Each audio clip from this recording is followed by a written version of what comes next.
Periodic classification के अंतर्गत आज हम बहुत ही इम्पॉर्टेंट टॉपिक डिस्कस करने जा रहे हैं, दैट इज़ पीरियाडिक प्रॉपर्टीज़। इस टॉपिक के अंतर्गत हम देखेंगे कि पीरियाडिक प्रॉपर्टीज़ होते क्या हैं, इसके एग्जाम्पल्स कौन कौन से हैं, पीरियाडिसिटी का कारण क्या होता है, ये सारी चीज़ें हम यहाँ डिस्कस करेंगे और एक दो पीरियाडिक प्रॉपर्टीज़ को भी डिटेल करेंगे। तो चलिए स्टार्ट करने जा रहे हैं पीरियाडिक प्रॉपर्टीज। सबसे पहले देखते हैं स्लाइड में क्या लिखा है।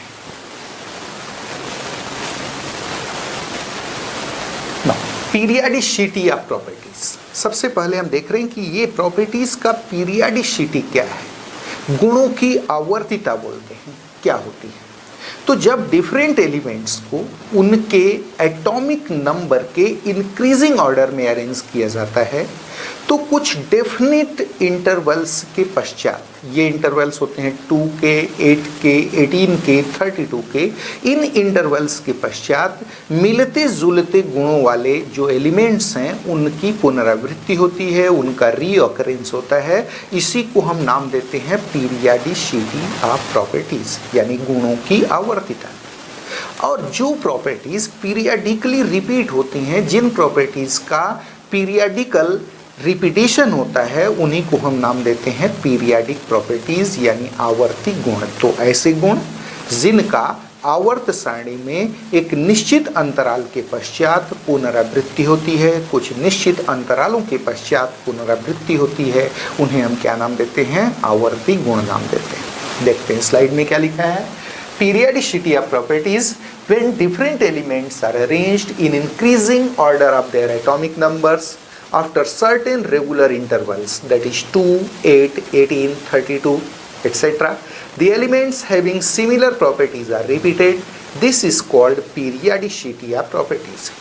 Here the properties which are repeated periodically in periodic table are called periodic properties. तो आपको बताया गया कि जब डिफरेंट एलिमेंट्स को उनके एटॉमिक नंबर के इंक्रीजिंग ऑर्डर में अरेंज किया जाता है तो कुछ निश्चित अंतरालों, कुछ निश्चित इंटरवल्स, कौन कौन से इंटरवल्स, 2, 8, 18, 32, इन इंटरवल्स के पश्चात मिलते जुलते गुणों वाले एलिमेंट्स यानी सिमिलर एलिमेंट्स की पुनरावृत्ति होती है, रीऑकरेंस होता है। इसी को हम नाम देते हैं पीरियाडिसिटी ऑफ प्रॉपर्टीज। और जिन प्रॉपर्टीज का पीरियडिकली पुनरावृत्ति होती है, रीऑकरेंस होता है, उन्हीं को हम नाम देते हैं पीरियाडिक प्रॉपर्टीज, यानी आवर्ती गुण।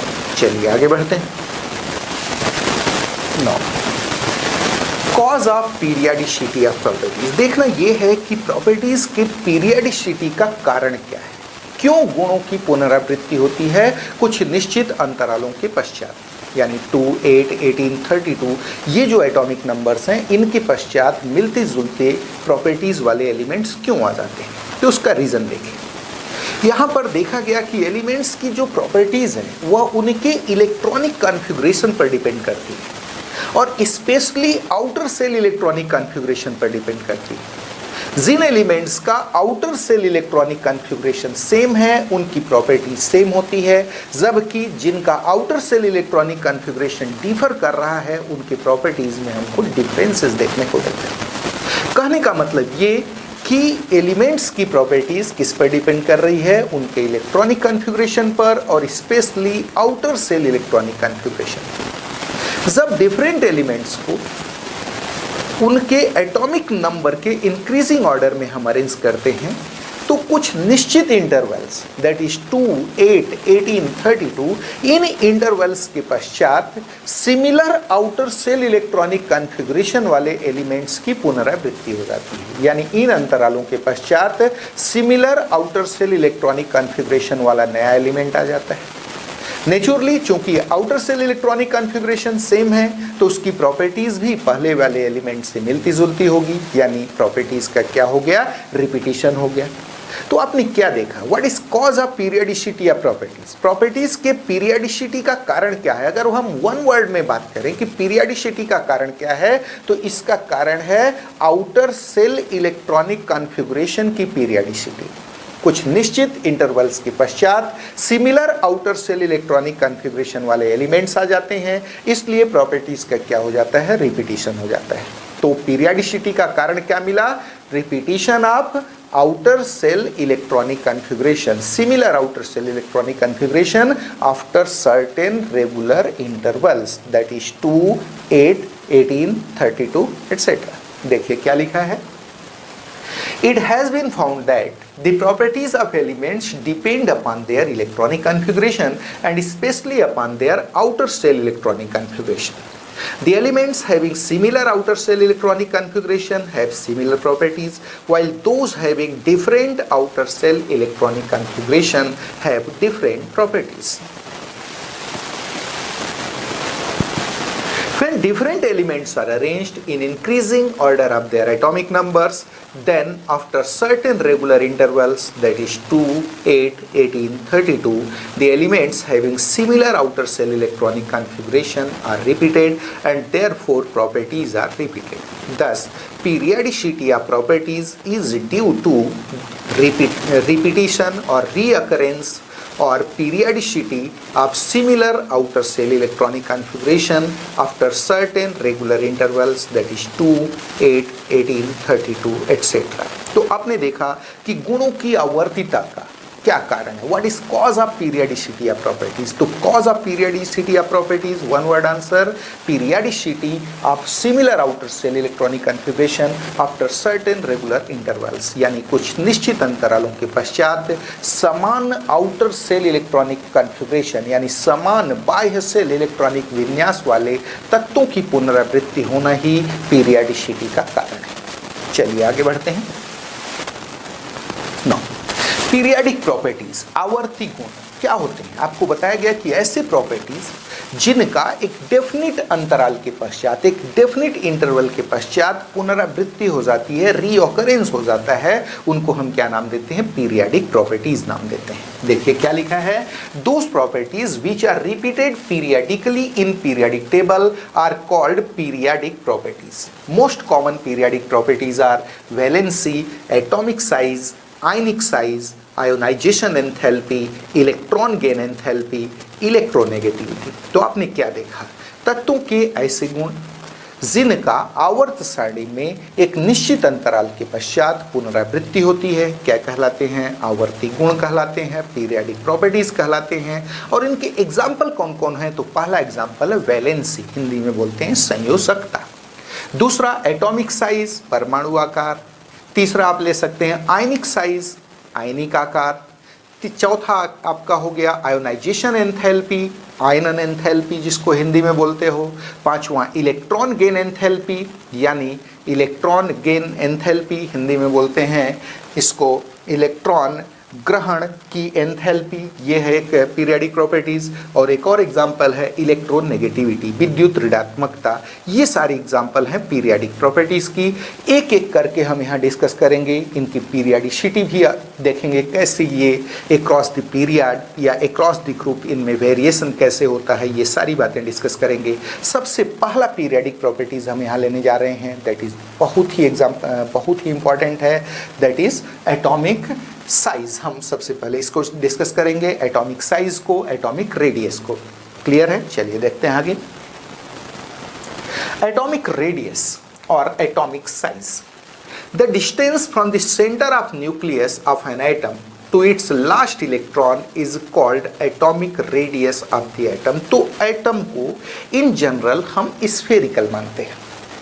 यहां पर एटम के जो सेंटर है, सेंटर में न्यूक्लियस है, न्यूक्लियस के सेंटर से लास्ट इलेक्ट्रॉन तक का डिस्टेंस क्या कहलाता है, एटॉमिक रेडियस कहलाता है. और ये एटॉमिक रेडियस एटॉमिक साइज का मेजर है. जितना ज्यादा होगा एटॉमिक रेडियस, साइज उतनी बड़ी होगी. क्लियर है. तो atomic radius is the measure of atomic size. If atomic radius is more than atomic size will be bigger. Clear है. देखिए क्या लिखा है. The distance from the center of nucleus of an atom to its last electron is called atomic radius of the atom. The atomic radius is the measure of atomic size. The greater the value of atomic radius, larger is the atomic size. Atomic radius of an element depends upon following factors. कौन कौन से factors हैं. तो first है nature of element. Second is number of cells between nucleus and valence cells. third is nature of bond, fourth is bond multiplicity and last is nature of neighboring atoms। तो आपने देखा कि atomic radius क्या है, किसी atom के nucleus के centre से लास्ट इलेक्ट्रॉन तक का डिस्टेंस क्या कहलाता है, एटॉमिक रेडियस यानी परमाणु त्रिज्या। Atomic radius is the measure of atomic size, यह एटॉमिक साइज का मापक है। जितना ज्यादा एटॉमिक रेडियस होगा एटॉमिक साइज उतनी बड़ी होगी। आपको बताया गया कि एटॉमिक रेडियस किसी एलिमेंट का कई सारे फैक्टर्स पर डिपेंड करता है। उसमें सबसे पहला फैक्टर है नेचर ऑफ एटम, एटम का नेचर कैसा है। दूसरा है बॉन्ड मल्टीप्लिसिटी या nature of bond formed by the atom, atom ने कौन सा बॉन्ड बनाया है। आप देखेंगे कि एक ही एलिमेंट का एटम अगर वह कोवेलेंट बॉन्ड बनाया हुआ है तो एटॉमिक साइज कुछ और होगी। वांडरवाल फोर्स के द्वारा बॉन्डेड है किसी दूसरे एटम से तो एटॉमिक साइज कुछ और होगी। क्लियर है। साथ में बॉन्ड मल्टीप्लिसिटी, अगर कोवेलेंट बॉन्ड बनाया हुआ है तो सिंगल बॉन्ड बनाया है कि डबल बॉन्ड बनाया है, ट्रिपल बॉन्ड बनाया है, किस टाइप का बॉन्ड बनाया है। बॉन्ड मल्टीप्लिसिटी क्या है वह भी डिसाइड करेगी उसकी साइज, उसकी एटॉमिक साइज, उसका एटॉमिक रेडियस कितना होगा। क्लियर है। साथ में और भी कुछ फैक्टर्स हैं नेचर ऑफ बॉन्ड के साथ, बॉन्ड मल्टीप्लिसिटी। नेक्स्ट है nature of neighbouring items, neighbouring items उसके आसपास कौन से आइटम्स हैं, किन के साथ हुआ बॉन्ड बनाया हुआ, वो भी डिसाइड करेंगे एटॉमिक साइज का क्या वैल्यू होगा। क्लियर है। तो आपने देखा कि एटॉमिक साइज कई सारे फैक्टर्स पर डिपेंड करती है। इसके साथ साथ एक और बड़ा प्रॉब्लम, हाइजेनबर्ग्स अनसर्टेनिटी प्रिंसिपल बोलता है कि न्यूक्लियस के चारों ओर घूमने वाले इलेक्ट्रॉन का पोजीशन फिक्स नहीं किया जा सकता। तो आप कैसे कह सकते हो कि जो लास्ट इलेक्ट्रॉन है उसका पोजीशन यही होगा, ये तो फिक्स ही नहीं है। तो नेचुरली एटॉमिक साइज का एग्जैक्ट वैल्यू बता पाना पॉसिबल नहीं है, एटॉमिक रेडियस का एग्जैक्ट वैल्यू बता पाना पॉसिबल नहीं है। देखिए क्या लिखा है स्लाइड में, according to Heisenberg's uncertainty principle the position of the outermost electron cannot be determined accurately, hence the atomic radius of an atom cannot be determined accurately। तो आपने देखा कि किसी एटम का एटॉमिक रेडियस बहुत सारे factors पर depend करता है। साथ साथ लास्ट इलेक्ट्रॉन का जो पोजीशन है उसे हम एक्यूरेटली डिटरमिन नहीं कर सकते, इसलिए एटॉमिक साइज का, एटॉमिक रेडियस का एग्जैक्ट वैल्यू बता पाना पॉसिबल नहीं है। चलिए, in fact the atom of same element can have different atomic radius in different conditions. तो एक ही एलिमेंट का एटम अलग अलग कंडीशन में अलग अलग एटॉमिक रेडियस रख सकता है। जैसे कार्बन का एटम अगर वह सिंगल बॉन्ड बनाया है तो उसका एटॉमिक रेडियस कुछ और होगा, डबल बॉन्ड बनाया है कुछ और होगा, ट्रिपल बॉन्ड बनाया है कुछ और होगा। कार्बन ने ऑक्सीजन के साथ बॉन्ड बनाया है, एटॉमिक रेडियस कुछ और होगा, हाइड्रोजन के साथ बनाया है कुछ और होगा, कार्बन के साथ बनाएगा कुछ और होगा। तो एटॉमिक रेडियस बहुत सारे फैक्टर्स पर डिपेंड करता है। क्लियर है। और एटॉमिक रेडियस का एग्जैक्ट वैल्यू बता पाना पॉसिबल नहीं है क्योंकि लास्ट इलेक्ट्रॉन का पोजीशन एक्यूरेटली बता पाना संभव नहीं है एज पर हाइजेनबर्ग्स अनसर्टेनिटी प्रिंसिपल। चलिए आगे बढ़ते हैं।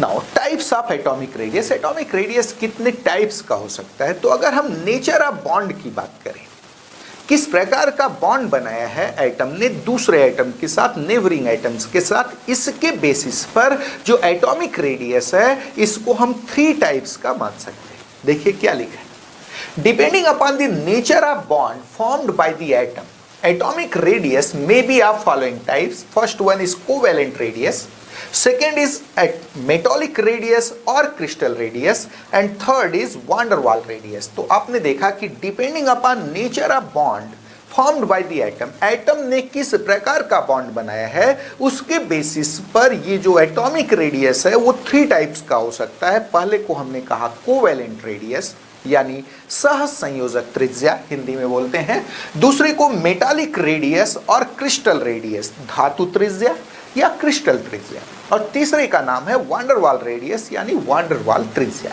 इन तीनों को अब हम एक एक करके डिस्कस करेंगे। चलिए आगे बढ़ते हैं। सबसे पहले हम बात करने जा रहे हैं कोवेलेंट रेडियस का। देखते हैं स्लाइड में क्या लिखा है। Covalent radius, 1/2 of the internuclear distance of 2 bonded atoms in a homonuclear diatomic covalent molecule is called covalent radius of the atom। Mathematically covalent radius is equals to internuclear distance upon 2। तो आप देखेंगे कि जो covalent bond है ये दो type के हो सकते हैं। पहला होमो एटॉमिक, जहां दोनों एटम जिनके बीच बॉन्ड बन रहा है वो सेम होंगे। ऐसे केस में होमो एटॉमिक के केस में इंटरन्यूक्लियर डिस्टेंस का 1/2, इंटरन्यूक्लियर डिस्टेंस का आधा क्या कहलाएगा? एटम का कोवैलेंट रेडियस कहलाएगा। कैसे डिफाइन किया गया है? 1/2 of the internuclear distance of two bonded atoms in a homonuclear diatomic molecule. किसी होमोन्यूक्लियर, किसी समनाभिकीय, जहां पर दोनों एटम सेम हो, किसी समनाभिकीय द्विपरमाणुक अणु में अंतर नाभिकीय दूरी का आधा, इंटरन्यूक्लियर डिस्टेंस का 1/2 क्या कहलाता है? Covalent radius of the atom. Atom का परमाणु का सह संयोजक त्रिज्या कोवैलेंट रेडियस कहलाता है। मैथमेटिकली क्या है फार्मूला भाई?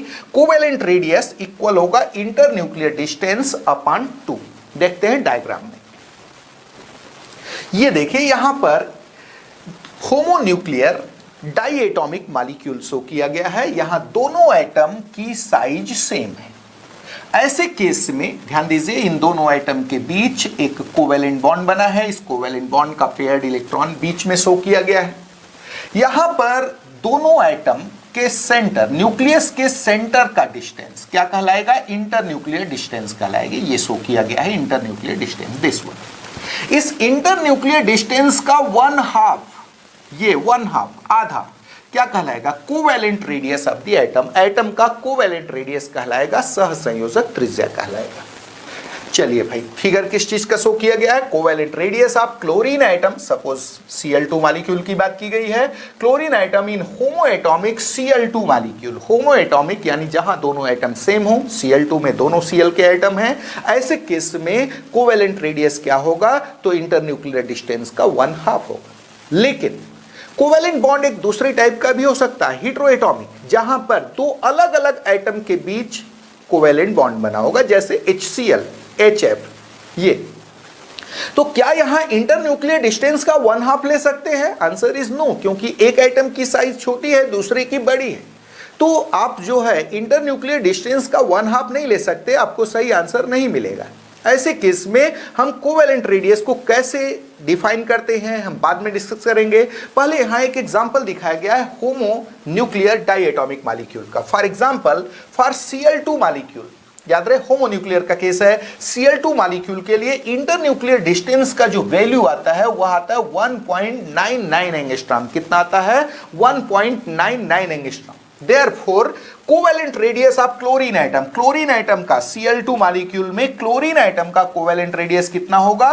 तो इंटरन्यूक्लियर डिस्टेंस यानी 1.99 डिवाइडेड बाय 2 आप कर देंगे तो कितना आ जाएगा? ये आ जाएगा 0.99 एंगस्ट्रॉम। तो होमोन्यूक्लियर के केस में, होमोन्यूक्लियर डाइएटॉमिक मॉलिक्यूल के केस में आपको इंटरन्यूक्लियर डिस्टेंस का 1/2 लेना है, वही क्या कहलाएगा? कोवैलेंट रेडियस कहलाएगा। नाउ ये सेम रिपीट हो गया। फॉर हेटेरोन्यूक्लियर डाइएटॉमिक मॉलिक्यूल, अगर हम बात कर रहे हैं हेटेरोन्यूक्लियर डाइएटॉमिक मॉलिक्यूल का, उस केस में हम कोवैलेंट रेडियस को कैसे डिफाइन करते हैं ये देखिए। For heteronuclear diatomic molecule covalent radius is defined as under the distance from the centre of nucleus of an atom to the shared electron pair is called covalent radius of the respective atom। तो हेटेरोएटॉमिक molecule के case में, हेटेरोएटॉमिक diatomic molecule के case में, हेटेरोन्यूक्लियर diatomic molecule के case में आप covalent radius को कैसे डिफाइन कर सकते हो? तो किसी एटम के न्यूक्लियस के सेंटर से शेयर्ड इलेक्ट्रॉन पेयर यानी साझे के इलेक्ट्रॉन युग्म तक का डिस्टेंस उस परमाणु का, उस एटम का कोवैलेंट रेडियस कहलाएगा। देखते हैं आगे डायग्राम में क्या दिखाया गया है। ये देखिए, यहां एक हेटेरोएटॉमिक मॉलिक्यूल का केस शो किया गया है, हेटेरोन्यूक्लियर डाइएटॉमिक मॉलिक्यूल का केस शो किया गया है। सपोज HCl का केस शो किया गया, तो यहां हाइड्रोजन की साइज छोटी है, क्लोरीन की साइज बड़ी है। नेचुरली आप इंटरन्यूक्लियर डिस्टेंस का 1/2 नहीं ले सकते हैं। अगर आपने ऐसा किया तो हाइड्रोजन के लिए एटॉमिक साइज उसके एक्चुअल साइज से बड़ी मिलेगी, जबकि क्लोरीन के लिए छोटी मिलेगी। फिर क्या होगा? यहां पर कोवेलेंट रेडियस तो किसी भी एटम के न्यूक्लियस के सेंटर से शेयर्ड इलेक्ट्रॉन तक का डिस्टेंस, ध्यान दीजिए न्यूक्लियस के सेंटर से ये शेयर्ड इलेक्ट्रॉन तक का डिस्टेंस, ये जो है चूंकि ये हाइड्रोजन एटम है, ये कहलाएगा हाइड्रोजन का covalent radius, that is covalent radius of hydrogen atom. जबकि ये कहलाएगा covalent radius of chlorine atom, क्योंकि क्लोरीन एटम के न्यूक्लियस के सेंटर से शेयर्ड इलेक्ट्रॉन पेयर तक का डिस्टेंस आपको देखना है। तो ये हो गया आपका covalent radius of chlorine atom और ये हो जाएगा covalent radius of hydrogen atom. क्या शो किया गया है? Covalent radii of hydrogen and chlorine atoms in HCl molecule. Here internuclear distance can be determined by electron diffraction method. Hence, if covalent radius of one atom is known, then that of another can be calculated. तो यहाँ पर internuclear distance का जो value है इसे हम electron diffraction method से पता कर सकते हैं। तो अगर इंटरन्यूक्लियर डिस्टेंस हमको पता लग गया और किसी एक एटम का कोवेलेंट रेडियस हमको मालूम है तो दूसरे का कोवेलेंट रेडियस हम कैलकुलेट कर सकते हैं। चलिए आगे बढ़ते हैं।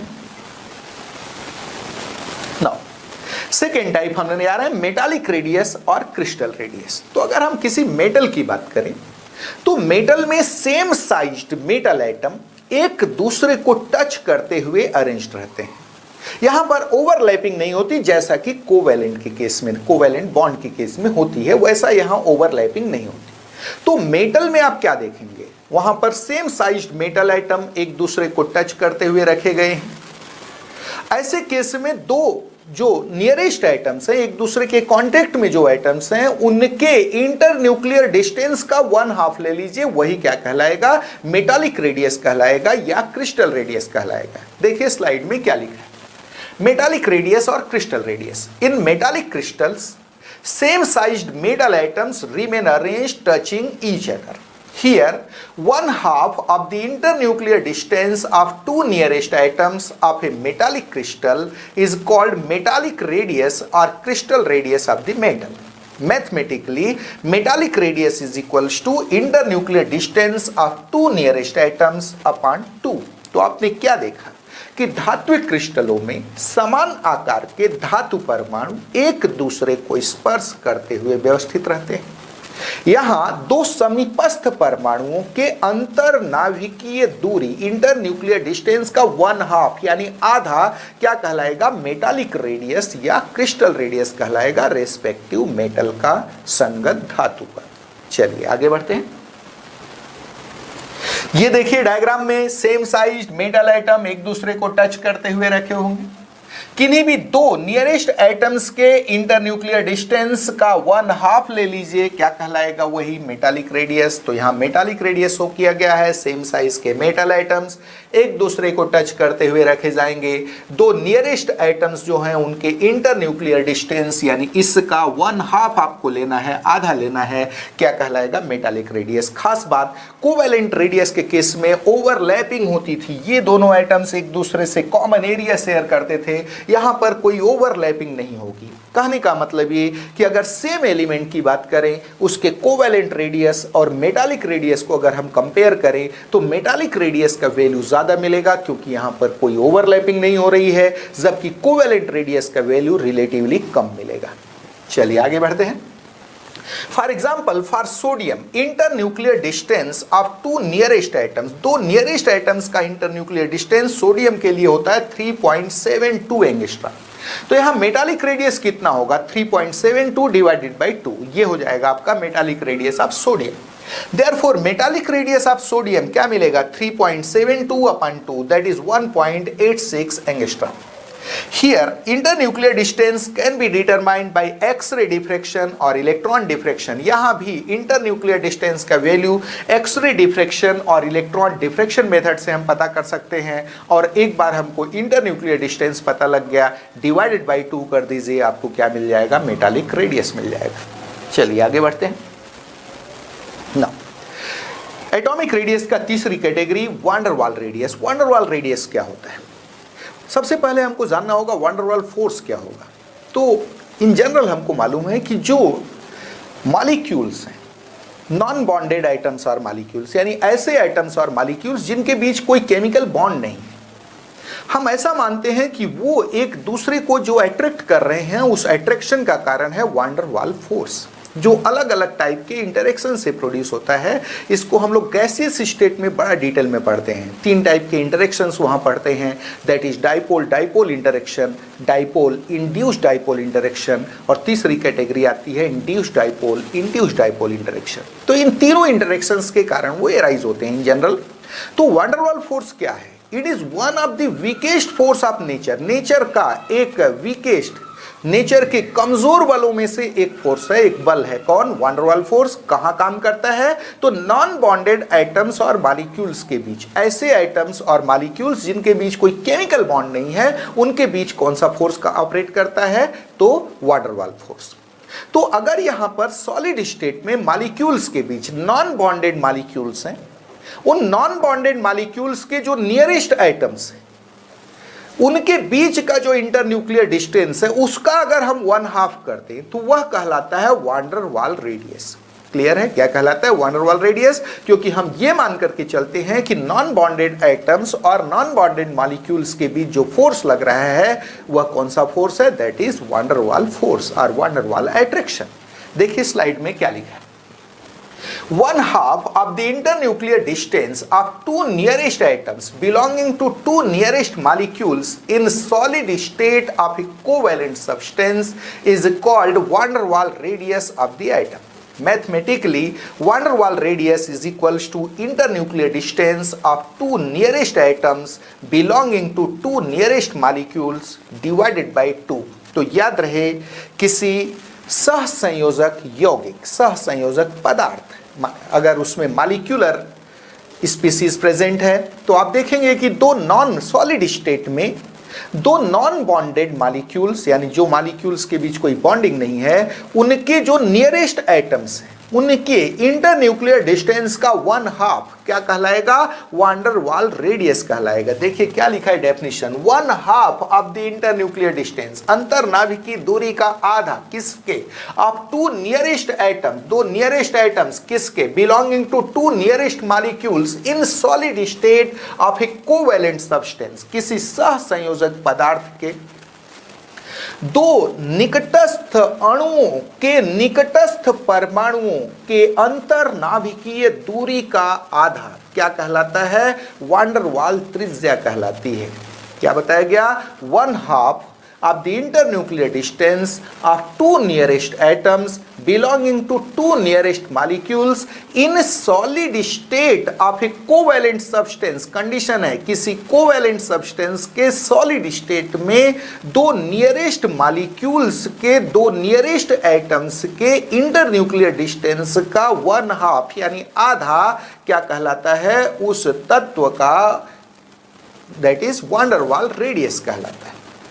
चलिए आगे बढ़ते हैं। फार्मूला क्या है वान डर वाल रेडियस का? दैट्स इक्वल्स टू मिला internuclear distance of 2 nearest atoms belonging to 2 nearest molecules divided by 2। Diagram देखते हैं।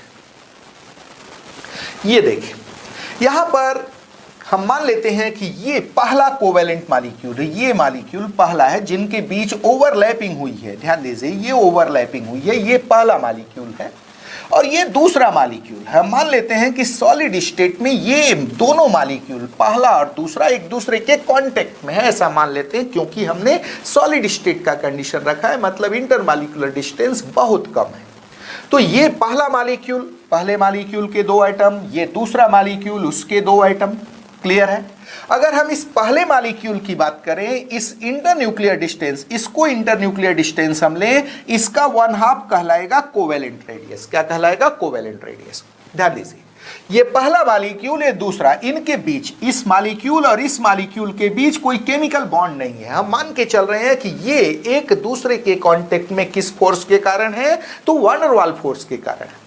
यहां पर ये दो नियरेस्ट जो मॉलिक्यूल्स हैं, उनके नियरेस्ट एटम्स ये हैं, इस मॉलिक्यूल का ये और इस मॉलिक्यूल का ये दो नियरेस्ट एटम्स हैं।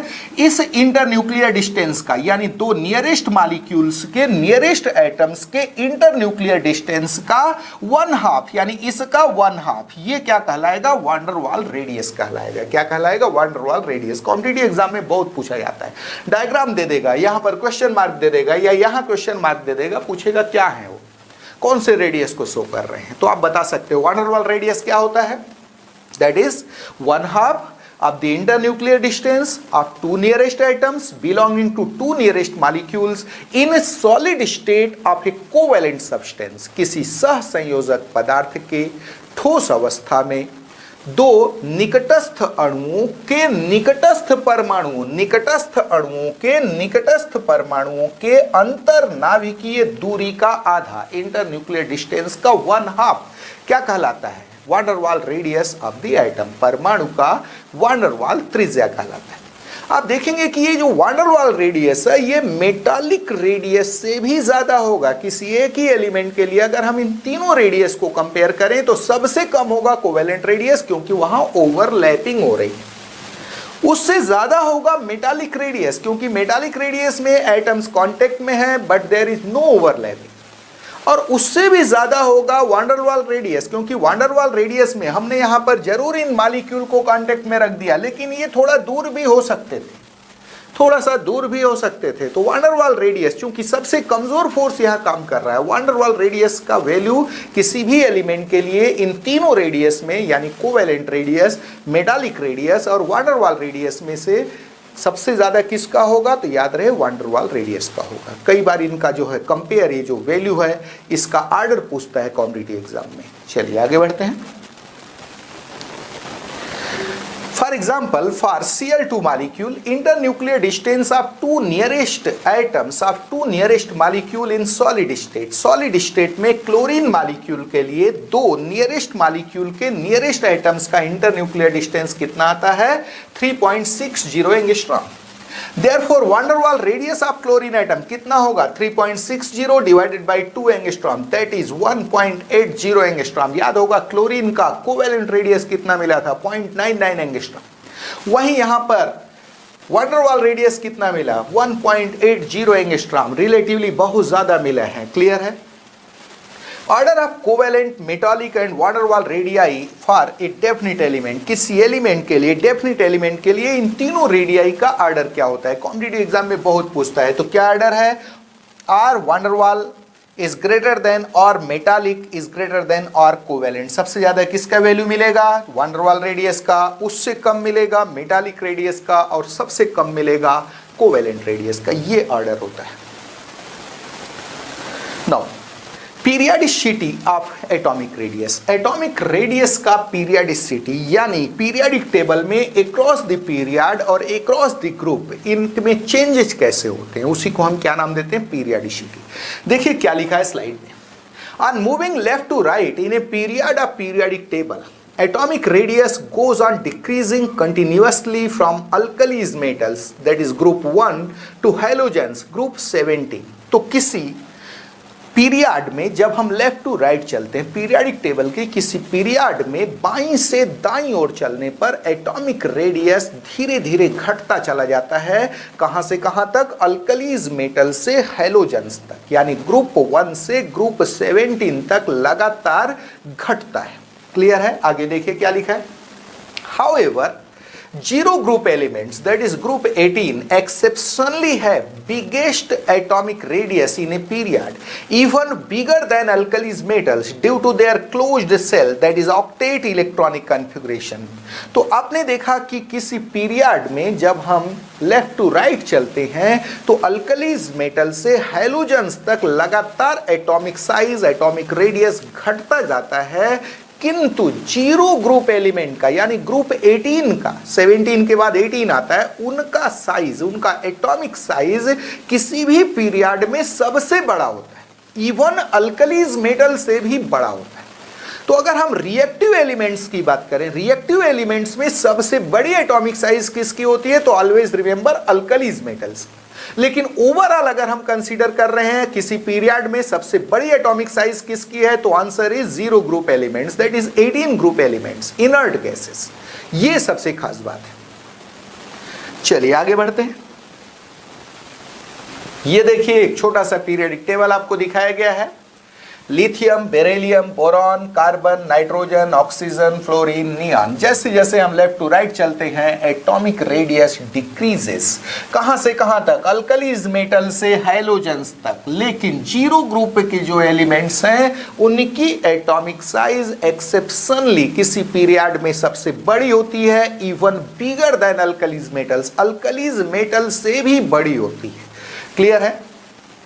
हाँ, जैसे जैसे हम टॉप टू बॉटम चलते हैं what will happen? Top to bottom चलेंगे, हर बार एक नई सेल जुड़ती जाएगी। नई सेल जुड़ेगी मतलब एटॉमिक रेडियस बढ़ता जाएगा, एटॉमिक साइज बढ़ती जाएगी। ये सबसे बड़ा रीजन है। On moving top to bottom atomic radius increases as new shells are added one by one. एक एक करके नई सेल जुड़ती जाती हैं तो नेचुरली एटॉमिक रेडियस क्या होता जाएगा? बढ़ता जाएगा। चलिए, In fact, on moving left to right in a period, nuclear charge increases. अब प्रश्न खड़ा हुआ कि लेफ्ट टू राइट जाने पर एटॉमिक साइज क्यों बढ़ती है?